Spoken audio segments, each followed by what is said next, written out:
el profesor Nickmer Evans. Él es politólogo, es magíster en psicología social, es profesor universitario, es presidente del Movimiento Democracia e Inclusión y también es precandidato presidencial. Buen día, gracias por estar con nosotros. Saludos, Giovanna. Un placer siempre estar en contacto contigo. Gracias, Nickmer. El placer es nuestro.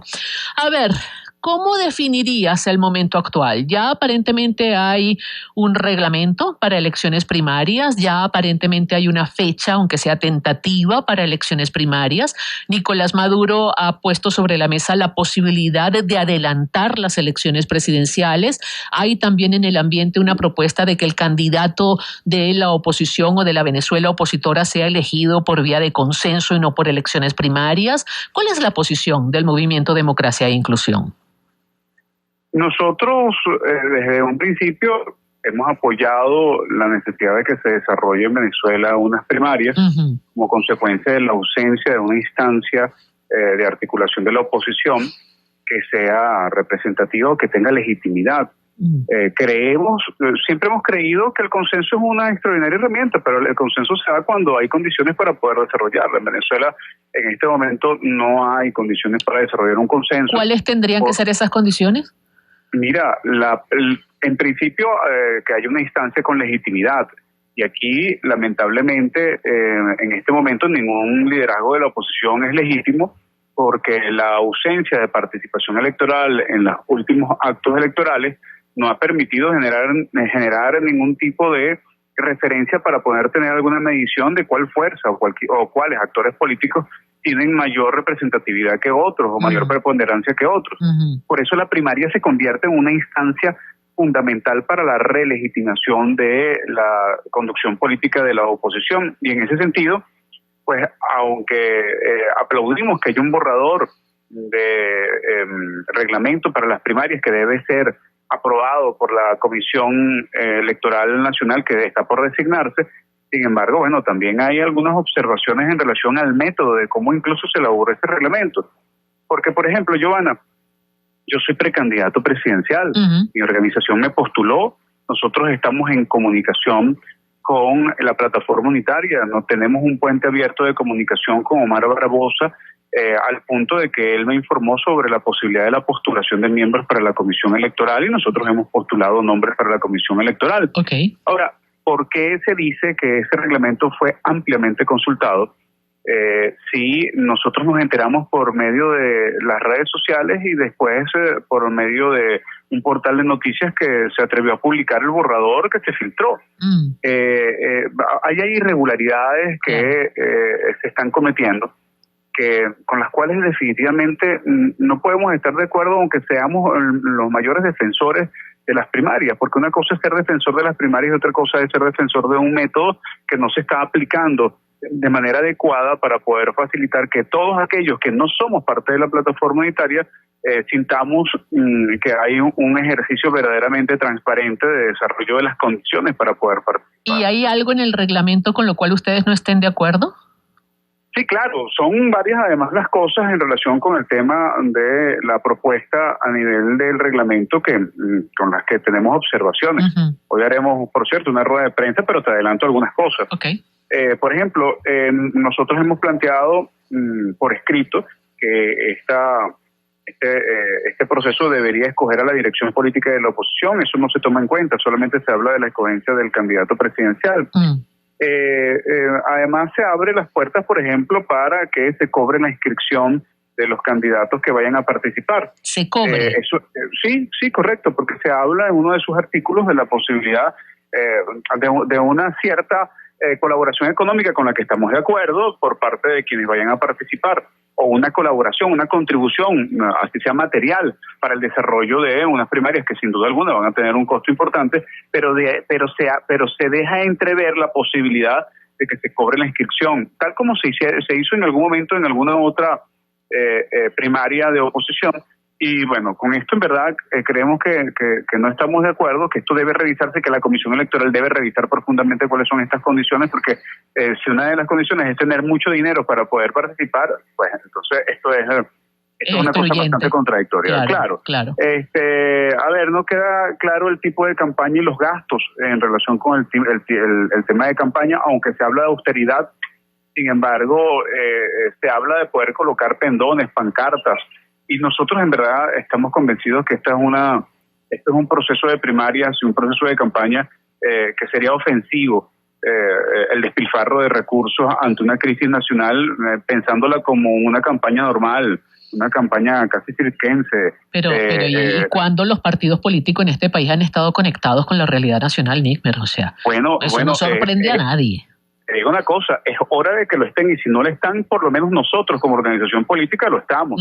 Y por eso estamos haciendo el llamado de atención de que tenemos que hacer una revisión del reglamento en relación con las condiciones de campaña electoral, porque la exigencia es que nosotros tengamos interacción con la gente, contacto permanente, y no que hagamos de esto una campaña como si estuviésemos en unas condiciones democráticas normales, y hagamos un sainete de todo esto, ¿no? Sí. Además, bueno, hay otras observaciones en relación con el tema de cuáles se consideran que son partidos políticos y cuáles se deben inscribir por iniciativa propia. Hay otras cosas un poco más técnicas en relación con el tema del registro electoral. Se habla de un registro electoral, pero no sabemos de cuál. No se especifica si se toma a la referencia del registro electoral del Consejo Nacional Electoral o no. También se habla de un programa mínimo que debemos, o sea, cuando nosotros nos inscribamos como candidatos, debemos refrendar un programa mínimo que todavía no existe, y está previsto que sea después. Entonces, hay unas contradicciones de forma que también son importantes, porque bueno, yo no me voy a comprometer a apoyar un programa mínimo inscribiendo mi candidatura si no está listo. O sea, yo tengo que primero ver el programa mínimo para después poder ser parte o convalidar ese programa mínimo. Así como eso, también no se habla de la posibilidad de auditorías del proceso y de los resultados. Esto es clave. O sea, ¿a qué elección va uno que no pueda auditar? Y en ninguna parte de su articulado se habla sobre esto, ¿no? A ver, hay algunos otros aspectos. ¿El voto en el exterior se dice algo? Sí, se deja entrever en el tema del registro electoral que todos los venezolanos que tengan capacidad pueden participar y que se va a abrir un proceso. Pero fíjate tú que incluso el articulado habla de que pueden existir veedores por circunscripciones, pero esta es una elección en donde se habla de la escogencia del candidato a presidente. ¿Por qué se habla de circunscripciones? En todo caso hay una sola circunscripción. A lo mejor entonces, es una forma de organización, ¿no? O sea, sí, claro, pero entonces el reglamento tiene que especificar cuál es el criterio de la circunscripción, y sobre eso además entonces se abre un proceso para registrarse, para incorporarse al registro electoral. Ahora bien, lo que no se especifica, no se dice es si esto se va a hacer también en el exterior. Claro, hay que tomar en cuenta que este reglamento es una propuesta de la plataforma unitaria que va a presentar al comité electoral, que va a ser designado en estos días. Entonces ahí también hay otras dudas. ¿Cómo se designa a la comisión electoral? Eso no está especificado en ninguna parte. Solamente se dice que lo va a escoger la plataforma unitaria, pero con amplia consulta con otros sectores. Pero ¿cómo va a ser esa consulta? Igual que la consulta sobre la cual supuestamente se elaboró este registro electoral. Nosotros tuvimos la oportunidad de postular nombres y muchos otros también lo hicieron. Eso está muy bien.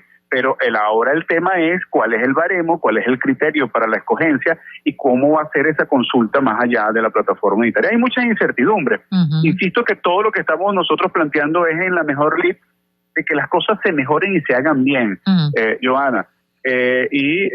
Todas estas precisiones son importantísimas para generar la posibilidad de la confianza de la gente para poder participar en unas primarias. Claro. Si nos vamos a los números, digamos, la probabilidad de que gane un candidato opositor parece ser muy baja si se presenta más de un candidato opositor. Sí, correcto. Esto según lo que han revelado las últimas encuestas, ¿no? Basta con que haya 2, por ejemplo, candidatos opositores para que ya la posibilidad de que gane la oposición se reduzca en casi un 70%. ¿Cómo enfrentar eso? Si no todos se van a sumar a las primarias, si ya muchos han dicho que serán candidatos independientemente de que haya o no haya unas elecciones primarias, ¿no? Estoy totalmente convencido de que si hacemos unas primarias transparentes con condiciones idóneas que genere la confianza de la mayoría, al final aquel que se atreva a postularse sin haber pasado por las primarias va a disminuir su capacidad de incidencia y va a ser inevitablemente aplastado por la legitimidad de un candidato de oposición que ha sido escogido por la gente. Claro, insisto, eso va a depender mucho de las condiciones sobre las cuales se desarrollen las primarias y de la confiabilidad y del reconocimiento que tengamos los precandidatos del proceso y el resultado. Claro. ¿No? Y entonces, por eso estamos haciendo todas estas observaciones previas. Estamos advirtiendo de una vez que hay una especie de oscurantismo en relación con el proceso. Hay unos elementos de negociación que se están dando fuera del país, en Panamá, en Washington, bueno, de los que inevitablemente quienes queremos participar en el proceso electoral tendríamos nosotros que estar involucrados, y lamentablemente eso no sucede. ¿Todavía es corregible? Sí, pero si se siguen cometiendo los errores que se están cometiendo hasta el momento, se pone en juego la legitimidad y la credibilidad de las primarias. Claro, y pensar que las primarias van a garantizar la legitimidad del candidato opositor también es una panacea, ¿no? También es medio ficticio, porque lo que va a suceder es que va a resultar electo el que tenga la minoría más grande, y eso está muy lejos de garantizar legitimidad, ¿no? Podrá ser legalidad, o sea, es legalmente electo en un proceso de primarias, pero para que realmente hablemos de legitimidad tendría que haber 2 rondas, por ejemplo. Sí, nosotros hemos planteado una segunda vuelta que tampoco ha sido tomada en cuenta en este reglamento. Sin embargo, pues evaluamos el tema de la disponibilidad de recursos para poder hacer una segunda vuelta. Quizás sea un tema cuesta arriba. Sin embargo, no se explica. Eso sería importante explicar por qué se desecha el planteamiento de doble vuelta que no solamente nosotros, sino otros precandidatos han presentado en ese sentido. Ahora bien, basados en lo que se plantea en el reglamento actualmente, lo que sí podemos decir es que si realmente hay un proceso transparente y además un acuerdo mínimo programático y un acuerdo firmado entre los que participamos de reconocer al que sea victorioso del proceso de primarias, y además se dan las condiciones para que esto realmente se cumpla, pues ya no sería el candidato el que gane o la que gane, sería el candidato el más minoritario, el mayor de los minoritarios. Exacto. En función de que estaría apoyado por el resto de las minorías que fragmentadas, que fragmentadas no tienen posibilidad de ganar, pero que unificadas bajo ese criterio, por supuesto que serían al final la mayoría. Incluso de la opción del pueblo venezolano también, si se motiva el voto, que es una cosa clave, motivar al voto para darle mayor legitimidad al proceso, sin duda alguna, que es clave. Además, ojo, porque hay un sistema, uno de los miembros que han sido postulados para la Comisión Electoral, Benigno Alarcón, de la Universidad Católica Andrés Bello, ha hablado de un método electoral en donde la gente puede escoger votar por 3 y no por una sola persona. Esto implica la posibilidad de que haya como una especie, además de colegiación del voto, que permita entonces además también poner en posición de avanzada a quienes tengan que sustituir a un candidato porque el gobierno decida inhabilitarlo. Pero eso también se pudiera hacer votando por uno y según cómo vayan quedando, ¿no? El que quede primero, segundo, tercero. O sea, votar por 3 que me parece que le agrega una complicación adicional que... No, fíjate, no es complicado, Giovanna, porque tú lo que vas a demostrar son las preferencias en relación con la correlación de, por ejemplo, tú de repente tienes... tú tienes tu preferencia personal, o sea, tú tienes a uno o a una candidata que prefieres, pero sin embargo el segundo o el tercero puede terminar siendo como una perfecta estrategia de estabilización de tendencias en relación a quién vota, y resulta ser que un segundo al que votes que coincida con el segundo que voten todos los demás, pues podría terminar siendo de mayor consenso que el que tú prefieres individualmente. Es un método interesante desde el punto de vista matemático, pero además también desde el punto de vista de la preponderancia de opinión pública. Y bueno, entiendo que eso debe ser analizado por la Comisión Electoral, porque, bueno, aspiro además de que Benigno sea parte de esa comisión, creo que es una de las propuestas más interesantes que se está planteando en este sentido, y eso ayudaría incluso al tema de la conducción política de la oposición, e incluso, aunque no sustituye una segunda vuelta, sin embargo, genera una distribución del voto mucho más interesante. Mira un mensaje que mandan aquí, ¿no? Que, a ver, es un mensaje aislado, no pretendo con esto decir que es, digamos, la opinión generalizada, pero de alguna manera permite palpar lo que la gente siente, ¿no? Dice, las dos premisas para las primarias, un bingo bailable para que todos queden a gusto y filosóficamente hablando, el infierno es el otro. Seguimos en lo mismo, otra oportunidad perdida.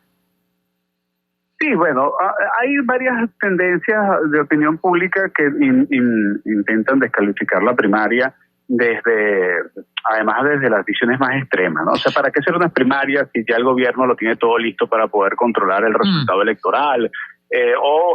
Bueno, un sainete más de la oposición, pero la oposición ya tiene todo listo en función de, mira, yo lo único que sé es que la única manera de saber lo que va a pasar es intentando estar e incidir en los resultados. Por eso la propuesta de Nickmer Evans como precandidato presidencial hacia las primarias implica el hecho de no quedarse con los brazos cruzados y no esperar a que otros hagan por nosotros, sino transformarnos nosotros mismos en la posibilidad de una propuesta, y además no solamente eso, sino articular con aquellos que piensan igual que nosotros para poder representar una opción valedera y además hacer respetar la decisión de la gente. Y por eso nosotros estamos hablando en dónde está la auditoría dentro de todo este proceso de las primarias. Claro, se nos acaba el tiempo, Nickmer, pero fíjate que yo tengo la impresión de que lo que la gente está de alguna manera desvalorizando, no sé si esa sería la palabra correcta, no es las primarias en sí misma,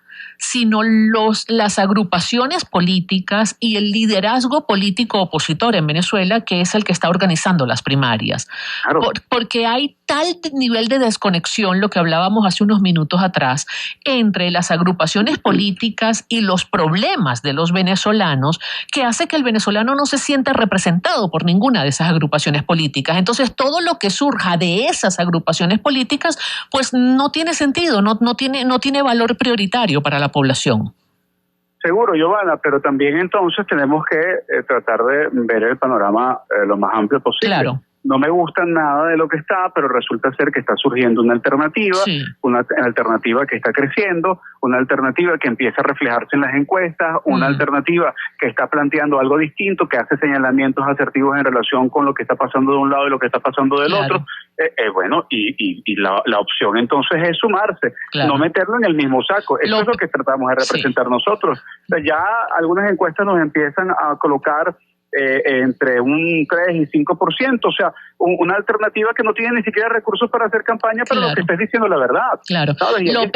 Lo peor es no hacer nada por pensar que ya no hay nada que hacer. Por supuesto, cruzar los brazos y dejar que lo otro haga lo que tú crees que puedes hacer mejor, se llama ineptitud. Así es. 1.000.000 de gracias, Nickmer, por estar con nosotros. Vale, gracias a ti, Giovanna, siempre por esta oportunidad. Gracias. Nickmer Evans, politólogo, magíster en Psicología Social, profesor universitario, presidente del Movimiento Democracia e Inclusión y precandidato presidencial. Siempre interesante conversar con Nickmer. Vamos a una nueva pausa, se nos fue ya la segunda hora, pero aún tenemos más para compartir con todos ustedes. Ya regresamos aquí y ahora. Estás escuchando 88.1 FM Adulto Joven.